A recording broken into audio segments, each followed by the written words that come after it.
नमस्कार, VIP news में आप सबका स्वागत है। मुख्यमंत्री भूपेश बघेल ने छत्तीसगढ़ में बैडमिंटन अकादमी शुरू करने की घोषणा की है।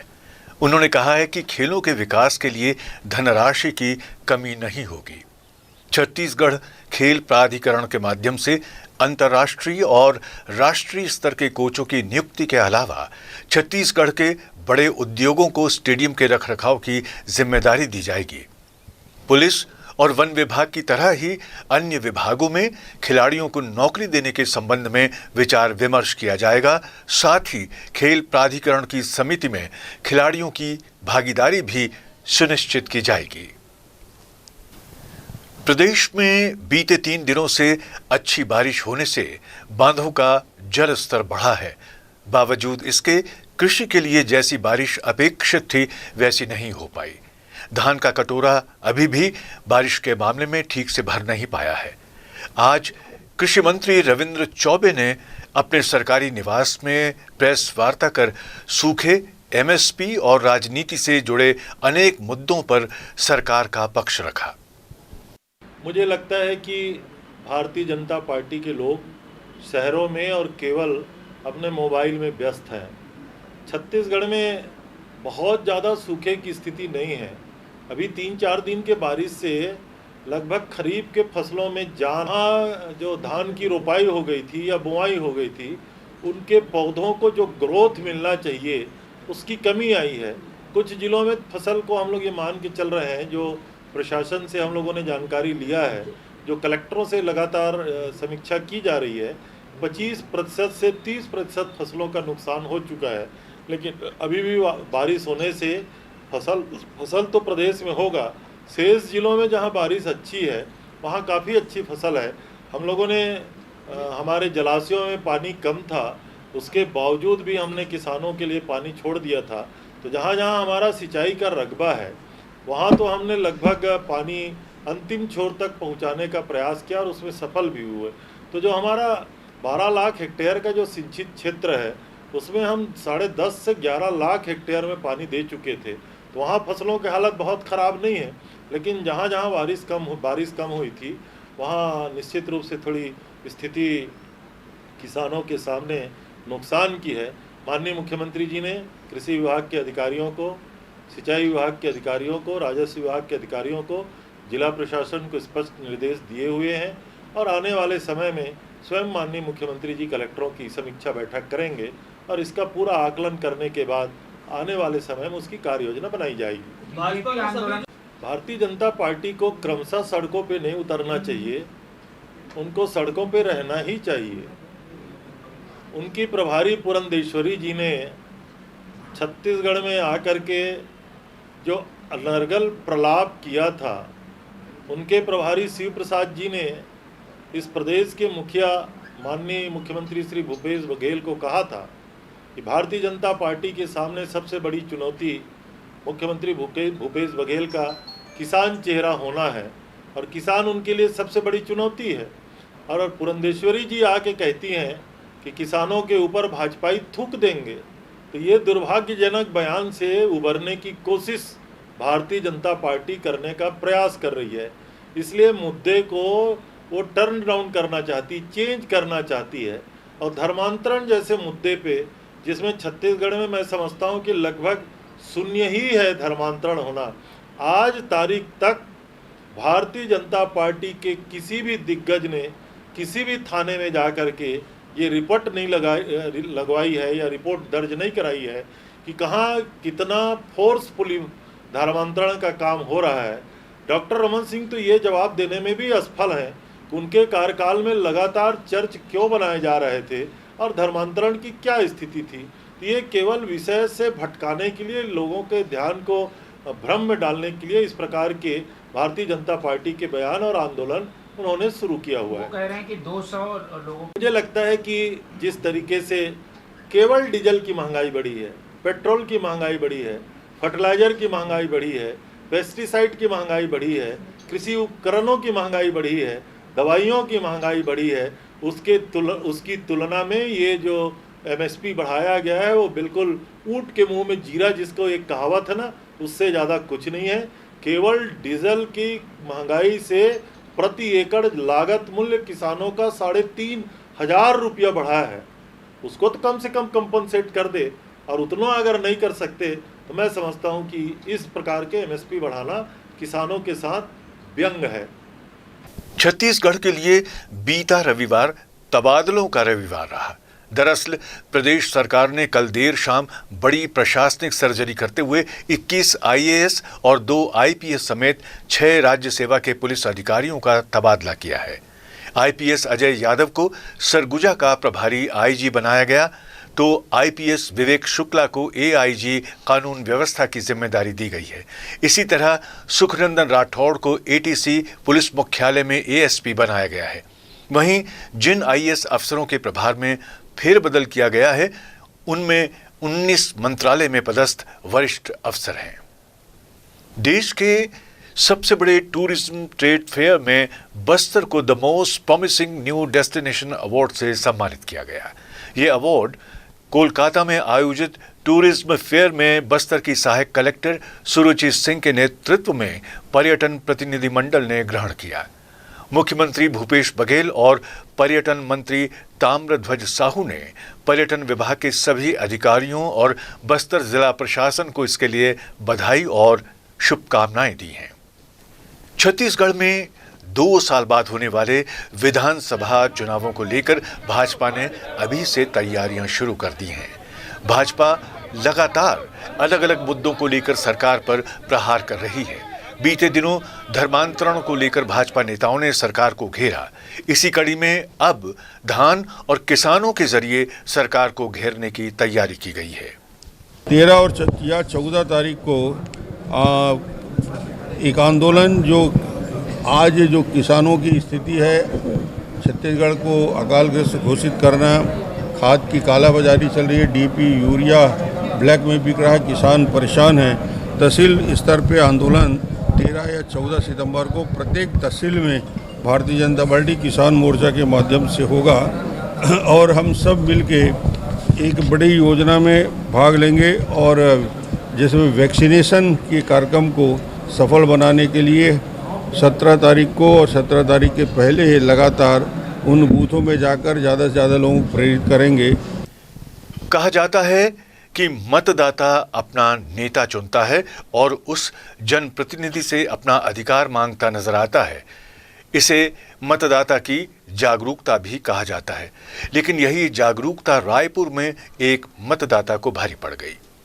मिली जानकारी के मुताबिक शनिवार को हुई मूसलाधार बारिश के कारण कई हिस्सों में जल जमाव की स्थिति उत्पन्न हो गई। कई घरों में पानी घुस आया और इस दौरान शहर के कांशीराम नगर में भी पानी भर गया था। इसी से परेशान एक अज्ञात व्यक्ति ने गुरु घासीदास वार्ड की पार्षद शीतल कुलदीप को फोन करके अपनी समस्याएं बताईं और साथ ही उनसे फोन पर अभद्र व्यवहार करते हुए अपशब्दों का प्रयोग किया। इस पूरे मामले में पार्षद ने उस अज्ञात व्यक्ति के खिलाफ तेलीबांधा थाने में शिकायत दर्ज कराई है। 49 नंबर के पार्षद ने शिकायत दर्ज कराई है कि किसी अननोन नंबर से उसके बारिश ज़्यादा होने में पानी भरा है करके किसी ने गाली गलौज और देख लेने की धमकी दी है, जिस पर थाना तेलीबांधा में धारा 506, 507 का अपराध पंजीबद्ध कर विवेचना में लिया गया है। और अब लेते हैं एक छोटा सा ब्रेक।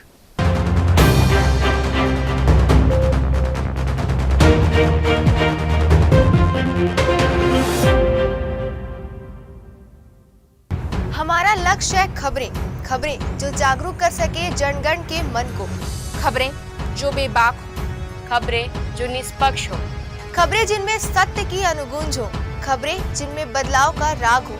आइए खबरों से आवाम को जगाते हैं, झूठ को सच का आईना दिखाते हैं। देश और दुनिया की खबरों के साथ छत्तीसगढ़ की खबरों के लिए देखते रहिए वीआईपी न्यूज।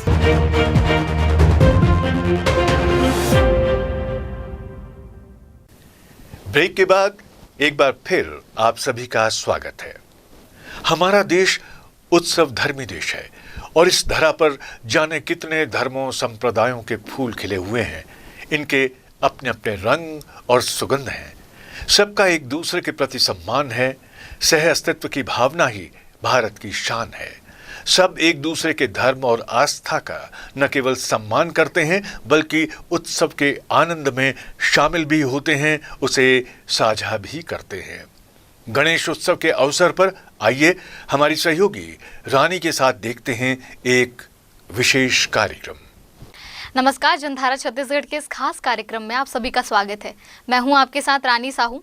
आज हमारे साथ एक ऐसी हस्ती जुड़ने वाली हैं जिन्होंने अपना सफ़र एक छोटे से गांव से शुरू किया और आज वह अपनी कलम से मध्य प्रदेश और छत्तीसगढ़ ही नहीं बल्कि पूरे हिंदुस्तान में अपनी लेखनी का लोहा मनवा चुके हैं। जी हाँ, हमारे साथ हैं लेखक अमन कबीर। सर, सबसे पहले आपका बहुत बहुत स्वागत है हमारे इस कार्यक्रम में। मैं शुक्रगुजार हूँ वीआईपी न्यूज़ का।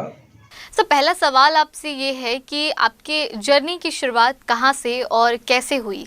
ट्यूनी से मैंने जो है अपनी ज़िंदगी की शुरुआत करी, थिएटर की शुरुआत करी और वहीं पे मैंने इनिशियल थिएटर किया, शुरुआती थिएटर वहीं पे किया। उसके बाद फिर भोपाल में मैंने किया।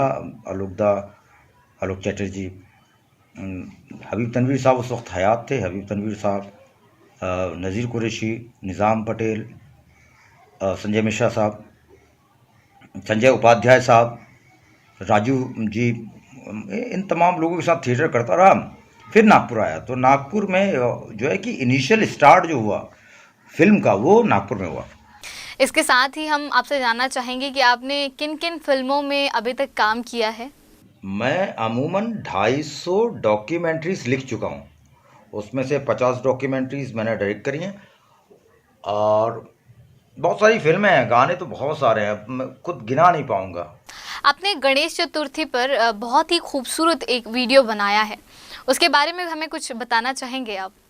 मैं खानका में था और खानका में हुजूर के पास बैठा था, तो हुजूर के सामने मैंने लिखा। वो प्रीत जो हमारे म्यूज़िक डायरेक्टर साहब हैं, तो वो हारमोनियम लेके अपने घर में बैठे हुए थे, दादा आप भी बना के दीजिए। तो वो उस वक्त हो गई, हुजूर का करम था। मैं तो डरा हुआ था, एक्चुअली में पैसे भी नहीं थे कि पैंडेमिक के बाद कैसा करेंगे, समझ में नहीं आ रहा था।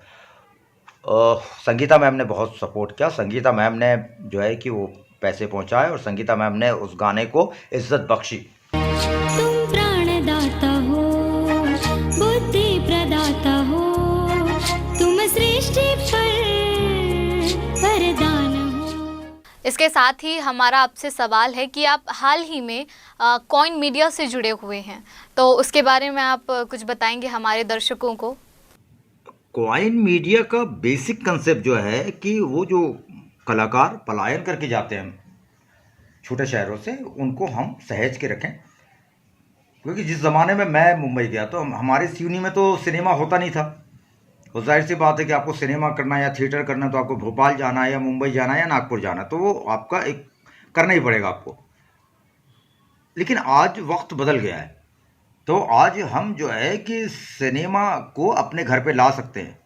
आज छत्तीसगढ़ में बहुत अच्छा काम हो रहा है, नागपुर में बहुत अच्छा काम हो रहा है, भोपाल में बहुत अच्छा काम हो रहा है। 22 फिल्में अभी लगातार शूट हो रही है भोपाल में।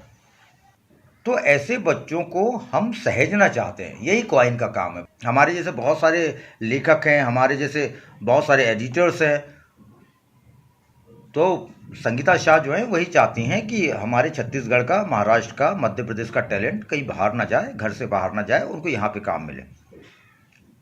सर, बहुत बहुत धन्यवाद आपका हमसे जुड़ने के लिए।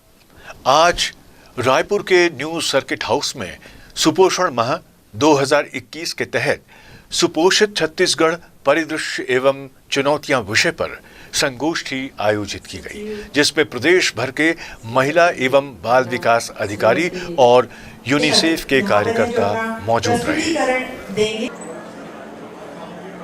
राष्ट्रीय पोषण माह चल रहा है, इसके वजह से हम लोग छत्तीसगढ़ में भी पोषण अभियान को पूरे जन जन तक, लोगों तक पहुंचाने के लिए, जागरूक करने के लिए इस कार्यक्रम का आयोजन किया गया। और अभी हमारे बीच बहुत से ऐसे विषय विशेषज्ञ लोग भी उपस्थित हैं, जो विभाग को कई तरह की सलाह भी उनसे आएगी, उन्हें भी हम लोग विचार करेंगे और उस क्षेत्र ज़मीनी स्तर पर हम लोग धरातल में डालने की कोशिश करेंगे। ये कुपोषण एक बड़ा मुद्दा है। ये के लिए हम अलग अलग कार्यक्रमों को राज्य सरकार को मदद करते हैं। बहुत सारे कार्यक्रम हैं। अभी इस महीने हम इस माँ का उद्देश्य है, ये पूरा माँ का उद्देश्य है वो पोषण के बारे में, एनीमी के बारे में ज़्यादा जागरूकता बनाना है। इसका उद्देश्य से हम सभी कार्यक्रम को मदद करते हैं। राष्ट्रीय पोषण अभियान के तहत 1 सितंबर से 30 सितंबर तक भारत सरकार के निर्देश में पोषण माह का आयोजन किया जाना। इसको 4 भागों में भारत सरकार ने बांटा है, जिसमें कि जन जागरूकता के लिए प्रयास जो किए जा रहे हैं उसको 4 भागों में बांटा है, और जिसमें हम लोग अभी तक साइकिल रैली किए हैं, और ये दूसरा सप्ताह जो है हम लोगों का पोषण संगोष्ठी के रूप में मना रहे हैं। इसमें पोषण संगोष्ठी में विभिन्न विभागों के सहयोग से कुपोषण और एनीमिया को दूर करने के लिए क्या प्रयास छत्तीसगढ़ शासन कर सकती है, अभी तक क्या किया है, आगे क्या करना है, उसकी प्लानिंग की जा रही है। छत्तीसगढ़ में वर्ष 2012-13 के दौरान सरकेगुड़ा और एडसमेटा में हुई मुठभेड़ का मामला फिर एक बार प्रकाश में आ गया है। मामले में जांच के लिए आयोग का गठन सरकार ने किया था, जिसने जांच कर सरकार को अपनी रिपोर्ट सौंप दी है। प्राप्त जानकारी के मुताबिक इस रिपोर्ट में पुलिस कर्मियों को दोषी पाया गया है, जिसके बाद दोषियों पर उचित कार्यवाही की मांग को लेकर आदिवासी समाज के लोग राज्यपाल से मुलाकात करने जा रहे हैं। इस आदिवासी समाज के कार्यकारी अध्यक्ष BS रावटे से हमारे संवाददाता ने खास बातचीत की। छत्तीसगढ़ में वर्ष 2012 और 13 के दौरान सारकेगुड़ा और एडसमेटा में मुठभेड़ की बात सामने आई थी। इसको लेकर आयोग भी गठित किया गया था, जिसके बाद इस मामले में पूरी जांच की जा रही थी। जांच कर रिपोर्ट भी सामने आ गई है, लेकिन अब तक जो रिपोर्ट है वो सामने नहीं लाई जा रही है। इसको लेकर जो है लगातार कार्रवाई की मांग आदिवासी समाज कर रहे हैं, और एक बार फिर कार्रवाई की मांग को लेकर आदिवासी समाज राज्यपाल से मिलने जा रहे हैं। हमारे साथ आदिवासी समाज के कार्यकारी अध्यक्ष भी मौजूद हैं, उनसे जानना चाहेंगे किस तरह की मांगे आप लोग राज्यपाल महोदय के सामने रखने जा रहे हैं, क्या कुछ कहना चाहेंगे? देखिए, जब सारकेगुड़ा का जो पुलिस का मुठभेड़ हुआ था, मुठभेड़ का नाम दिए थे पुलिस, तब भी हम लोग जांच की मांग किए थे। उसकी जांच रिपोर्ट आई थी तो पुलिस अधिकारियों को ही दोषी पाया गया, क्योंकि हमारे जो आदिवासी भाई हैं वो मई जून में बीज पंडुब मनाते हैं। खेती करने के पहले बीजों की पूजा समूह में इकट्ठा होकर करते हैं, और इन लोग अचानक आक्रमण कर दीजिए, और बाद में रिपोर्ट आया तो उसमें पूरे पुलिस वाले दोषी पाए गए, और गांव वाले नक्सलाइट नहीं थे, गांव वाले ही थे, ऐसा साबित हुआ। उसमें बच्चे भी शामिल थे। तो हम लोग उसी समय जांच के रिपोर्ट की जांच का मांग किए थे, और जो लोग अपराधी हैं, दोषी साबित हुए पुलिस वाले, उनके ऊपर कार्रवाई के लिए आयोग ने अनुशंसा भी किया है, लेकिन अभी तक किसी के ऊपर कोई कार्रवाई नहीं किया है। कोई बड़ा नाम जिनके ऊपर कार्रवाई की मांग आप लोग कर रहे हैं, जिस तरह से यहाँ पर लगातार बातें सामने आ रही है, क्या कहें? जैसे अभी एडसमेटा की घटना है जिसमें 8 लोग मारे गए, 4 बच्चे हैं। जाँच रिपोर्ट को भी इन लोग ओपन नहीं कर रहे हैं, बोलते हैं विधानसभा में हम रखेंगे। तो जांच जब रिपोर्ट आ गई तो उसमें तो आप बदलाव नहीं कर सकते हैं, वो क्या नियम है कि आप बता नहीं सकते। ठीक है, रिपोर्ट मत दो, लेकिन बयान तो दे सकते हैं कि सही है गलत है। 8 साल तक ऐसे ही दबाए रखे। अब जो बच्चे उस समय बच्चे थे वो कैसे नक्सलाइट हो सकते हैं, और उसके परिवार की क्या स्थिति होगी। मैं वो जिसके ऊपर वो करना है FIR करना, हम FIR की मांग कर रहे हैं। राज्यपाल से आज मिलने का टाइम मांगे हैं, आज मिलता है कल मिलता है, वो उनके ऊपर है, लेकिन हमारी पूरी तैयारी है। हम लोग मांग कर रहे हैं कि उस समय का DGP, जहाँ जो भी DGP रहा है और IG रहा है, SP रहा है उस क्षेत्र में, उसके बाद गृह मंत्री और मुख्यमंत्री ये दबाए हैं मुद्दे को। आदिवासी समाज ने स्पष्ट जांच कहा तो उस समय नहीं माने, तो इनके ऊपर भी कार्रवाई होना चाहिए, ताकि आदिवासियों को बस्तर से उजाड़ने का जो प्रपंच चल रहा है वो ख़त्म होना चाहिए। ये थे हमारे साथ सर्व आदिवासी समाज के कार्यकारी अध्यक्ष रावटे जी, जिन्होंने इन तमाम तरह की चीज़ें बताई है कि किस तरह से जो घटना हुई थी उसके बाद पूरे मामले पर लीपापोती किया गया था, जिसके बाद अब पूरे ही मामले को जाँच की मांग को लेकर ये राज्यपाल से मिलने जा रहे हैं, और जो भी लोग इसमें पूरे दोषी साबित हो रहे हैं उनके ऊपर कार्रवाई की मांग करते हुए नजर आए हैं। देखने वाली बात हुई कि राज्यपाल से मुलाकात के बाद आगे इस पूरे ही मामले पर क्या कुछ कार्रवाइयां सामने आती है। कैमरा पर्सन होरीलाल साहू के साथ अंकित मिश्रा की रिपोर्ट, VIP न्यूज़ रायपुर। घर को सजाने के लिए अक्सर हम ऐसी एक्सेसरीज खरीदते हैं जो ट्रेंडी होने के साथ साथ यूनिक भी हों। फिर चाहे वो ड्राइंग रूम में सजे कॉर्नर हों या फिर सोफे पर रखे कुशन। इन दिनों बाजार में कुशन की काफ़ी वैरायटी लोगों को खूब लुभा रही हैं। ऐसे कलेक्शन के लिए लोगों की एक फेवरेट शॉप है बिलासा हैंडलूम। पीठ या गर्दन टेकने के लिए आरामदायक कुशन मिल जाए तो कहना ही क्या। और अगर कुशन के कवर मनभावन चित्रकारी से युक्त हो तो आनंद और बढ़ जाता है, खास तौर पर तब जब कुशन के डिजाइन मशीनों की बजाय हाथों से गढ़े गए हो। रायपुर स्थित बिलासा हैंडलूम हमारे हुनरमंद बुनकरों के कौशल को रेखांकित करने वाली वो जगह है जहां हमारी परंपरागत कला विरासत को सहेजने का काम बखूबी किया गया है। कपड़ों की आम दुकानों से हटकर बिलासा हैंडलूम के कुशन इसलिए बहुत खास है क्योंकि ये आदिवासी कलाकारों की कृतियों से सजे हैं। अगर आप चाहते हैं कि आपकी बैठक दूसरों से अलग और प्रभावशाली नजर आए तो एक बार बिलासा हैंडलूम में बिक्री हेतु उपलब्ध इन दिलकश कुशनों पर नजर जरूर डालिए। आप और आपके अतिथि इन पर मुग्ध हुए बिना नहीं रहेंगे। ये किफायती, आकर्षक और मजबूत है। अधिक जानकारी के लिए आप चाहे तो इस नंबर पर संपर्क कर सकते हैं या मेल कर सकते हैं bilasaraipur@gmail.com और cghandloom@gmail.com पर। पीसी कपड़े पे, पॉलिस्टर कॉटन कपड़े पे हम लोग कुशन तैयार कर रहे हैं और उस कुशन पे हम सब्लिमेशन प्रिंट कर रहे हैं, गोदना प्रिंट करवा रहे हैं और एम्ब्रॉयडरी करवा रहे हैं। ये है गोकुप पे उपलब्ध है, ई खादी इंडिया, ई खादी पे उपलब्ध है, अमेजन पे है, फ्लिपकार्ट पे है। ये सभी ऑनलाइन पोर्टल पे हमारे प्रोडक्ट जो हैं ये उपलब्ध हैं।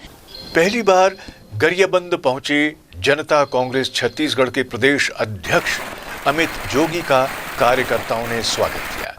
जिला स्तरीय कार्यकर्ता सम्मेलन को संबोधित करते हुए अमित जोगी ने बेरोजगारी और वृद्धा पेंशन के मुद्दे पर अपनी बात रखी। साथ ही उन्होंने कहा कि 2023 में छत्तीसगढ़ में क्षेत्रीय पार्टी की सरकार बनेगी। छत्तीसगढ़ की जनता भाजपा और कांग्रेस पार्टी की सरकारों को देख चुकी है, अब इस निजाम को बदलने की बारी है। हमेशा गरियाबंद के लोगों ने अपना प्यार दिया है मेरे परिवार को, इस बार भी वैसा ही प्यार देखने को मिला जिससे मैं अभिभूत हूँ। हमारी पार्टी ने पिछले 2 महीनों में प्रदेश से लेकर ब्लॉक स्तर तक समितियों का नए सिरे से गठन किया है। जैसे कि आप देख रहे हैं कि अधिकांश जो लोग आज आए हैं उनमें से नए लोग ज़्यादा हैं, तो नए सिरे से हम लोगों ने समितियों का ब्लॉक स्तर तक, प्रदेश से लेकर ब्लॉक स्तर तक गठन किया है और आने वाले दिनों में हम लोग सदस्यता अभियान चलाएंगे, लोगों को सीधे पार्टी से जोड़ेंगे। और जो जोगी जी का अधूरा सपना एक रह गया था कि 2023 में छत्तीसगढ़ में छत्तीसगढ़ियों की सरकार बने। कांकेर जिले के छोटे बिठिया थाना के अंतर्गत बिठिया बाजार में सामुदायिक पुलिसिंग कार्यक्रम का आयोजन किया गया। इस कार्यक्रम में पुलिस ने आम जनता को दिनों दिन बढ़ रहे अपराधों के प्रति सचेत किया। साथ ही उपस्थित लोगों को उनके विशेषाधिकारों के प्रति जागरूक भी किया। आज छोटे बिठिया में सामुदायिक पुलिसिंग कार्यक्रम का आयोजन किया गया। इसमें हमें साइबर क्राइम, फेसबुक ठगी, ऑनलाइन ठगी संबंधित जानकारी मिला, हमें बहुत अच्छा लगा। साथ ही साथ बाल अपराध रोकने संबंधित, महिला अपराध रोकने संबंधित जानकारी हमें छोटे बिठिया थाना प्रभारी की ओर से मिला और हमें बहुत अच्छा लगा और आगे ऐसे कार्यक्रम होते रहे, हम यही आशा करते हैं। हमारे पुलिस अधीक्षक श्री सलभ सिन्हा जी के निर्देशानुसार सभी जिले के सभी थाना क्षेत्रों में सामुदायिक कम्युनिटी पुलिसिंग करने का आदेश प्राप्त हुआ है, जिसके अनुसार हम लोग सभी थाना क्षेत्रों में जन जागरूकता कार्यक्रम चला रहे हैं कम्युनिटी पुलिसिंग के अंतर्गत, जिसमें हम लोगों को साइबर क्राइम के बारे में जानकारी, उनसे बचने के बारे में जानकारी तथा बाल अपराध, महिला अपराध से संबंधित जानकारी, आदिवासियों के अधिकारों के बारे में जानकारी प्रदान कर रहे हैं तथा भविष्य में उनको किसी भी प्रकार की परेशानी हो तो तत्काल थाना में संपर्क करें। हमारे द्वारा उनके शिकायतों का तुरंत निराकरण करने का उपाय किया जाएगा। जांजगीर चांपा जिले में भारतीय जनता पार्टी की राष्ट्रीय योजना के अनुसार प्रधानमंत्री नरेंद्र मोदी के जन्मदिवस पर मुख्यमंत्री एवं प्रधानमंत्री के रूप में उनकी राजनीतिक उपलब्धियों को रेखांकित करने हेतु आगामी 17 सितंबर से 7 अक्टूबर तक सेवा और समर्पण कार्यक्रम मनाया जाएगा, जिसके तहत वैक्सीनेशन, ब्लड डोनेशन और स्वच्छता जैसे सेवा कार्यक्रमों का आयोजन किया जाएगा। प्रदेश में माननीय मोदी जी की जो जन्म उत्सव है 17 सितंबर को, उसके पखवाड़े के रूप में मना रहे हैं। इसी निमित्त में आज जांजगीर जिले की बैठक रखी गई थी, जिसमें 17 सितंबर से लेकर के 7 अक्टूबर तक के विभिन्न कार्यक्रम आयोजित किए जाएंगे। उसमें सेवा और समर्पण के कार्यक्रम हैं, इसमें रक्तदान शिविर भी होगा, फलों का वितरण है, बैगों का वितरण है, तालाब नालों की सफाई है। और इसी बीच में 25 सितंबर को पंडित दीनदयाल जी उपाध्याय जी की जयंती है, जिसको हम बूथ स्तर पर मनाते हैं। 2 अक्टूबर को गांधी जी की जयंती है, इसको भी हम पूरे बूथ स्तर पर मनाएंगे। तो इस तरह के लगभग 9 कार्यक्रम आयोजित किए जा रहे हैं, जिस हेतु आज भारतीय जनता पार्टी के जिला कार्यालय जांजगीर में ये बैठक प्रमुख कार्यकर्ताओं के बीच रखी गई थी। आने वाले समय में माननीय मोदी जी 7 अक्टूबर 2001 को वो गुजरात के मुख्यमंत्री के रूप में काम प्रारंभ किए थे, जो अनवरत रूप से लगातार इस देश की सेवा कर रहे हैं। तो उनके जो सेवा कार्य हैं, समर्पण हैं, उसको लेकर के भारतीय जनता पार्टी आने वाले समय में बूथ स्तर में पूरे जांजगीर जिला में कार्यक्रम आयोजित करेगी। राजधानी रायपुर के महोबा बाजार डबरापारा इलाके में एक युवक की चाकू मारकर हत्या कर दी गई। मृतक का नाम खुच तांडी है। ऋतिक सोना नाम के आरोपी ने पुरानी रंजिश के चलते उसे मौत के घाट उतार दिया। हत्या की वारदात को अंजाम देने के बाद आरोपी फरार हो गया था, जिसे कुछ ही घंटों में आमानाका पुलिस की टीम ने भिलाई की ओर से गिरफ्तार कर लिया। महोबा बाजार वीर सावरकर नगर डबरापारा की घटना है। कुछ तांडी नामक एक युवक है, उम्र उसका 20 साल है। उसका आरोपी के भाई ऋतिक सोना जो आरोपी है, उसके भाई से वाद विवाद हो गया था, जिसमें घर में जाके शिकायत किया इसने। तो रोते हुए अपने भाई को देखा ऋतिक सोना ने, तो ये आके लड़ाई झगड़ा करने लगा और अपने पास रखे हुए कैंची का धारदार हथियार से उसने वार करके और पत्थर से मार के उसकी हत्या कर दी। आरोपी कुछ समय के लिए फरार था, लेकिन हमने टीम चारों तरफ रवाना किया था, जहाँ पर संदेहजनक स्थान था वहाँ पर इसको चरौदा भिलाई से इसको पकड़ा गया। ये वारदात के बाद मोहल्ले के पीछे मालगाड़ी रुकी हुई थी, उसमें बैठ के चरौदा रवाना हो गया था। वहाँ उतर गया था स्टेशन में ऑटो से और अन्य जगह फरार होने का प्रयास कर रहा था। हमारी टीम वहाँ पर पहुँचकर इसको घेराबंदी करके पकड़ी है और वापस यहाँ पर लेकर आई है। राजधानी रायपुर में अपराधियों के ऊपर पुलिस का खौफ नजर नहीं आ रहा है। मंत्री बंगले और थाने से चंद कदम की दूरी पर एक युवक के साथ लूट की वारदात सामने आई है। लूट का शिकार हुए युवक ने गंज थाने में इसकी शिकायत दर्ज कराई है। जानकारी के मुताबिक भनपुरी निवासी अमन तिवारी काम से वापस घर लौट रहे थे, तभी जेल रोड की तरफ से आए बाइक सवार लुटेरों ने मंत्री रुद्र कुमार गुरु के बंगले और गंज थाने के बीच में उनसे मोबाइल छीन लिया और फरार हो गए। थाने और मंत्री बंगले के करीब हुई इस वारदात के बाद अब पुलिस के ऊपर प्रश्न चिन्ह खड़े हो रहे हैं। मामला जो है थाना गंज क्षेत्र के अंतर्गत का है। कल रात की लगभग 12 बजे के आसपास की घटना है। आवेदक जो अमन तिवारी हैं, उनके साथ अभी जो प्रारंभिक हमें जो पता चला है, जो लूट हुई है, मोबाइल का लूट होना, और आवेदक से अभी थाना स्तर में प्रयास किया जा रहा है। वो आएंगे, उसके बाद तस्दीक होने के बाद इसमें अग्रिम कार्रवाई की जाएगी। अब प्रारंभिक रूप से जैसे अभी जो उस समय जो प्रत्यक्षदर्शी थे, जो थाना में उपस्थित आए थे, उनका कहना था कि गंज थाने के अंतर्गत है, इसलिए उनको भी बुलवाया गया आवेदक अमन तिवारी को। उनके आने के बाद स्थिति जब घटनास्थल देखा जाएगा, उसके बाद निर्धारण करने के पश्चात इसमें अग्रिम कार्रवाई की जाएगी। इस बुलेटिन में इतना ही। देश और दुनिया की बाकी खबरों के लिए देखते रहिए VIP न्यूज़।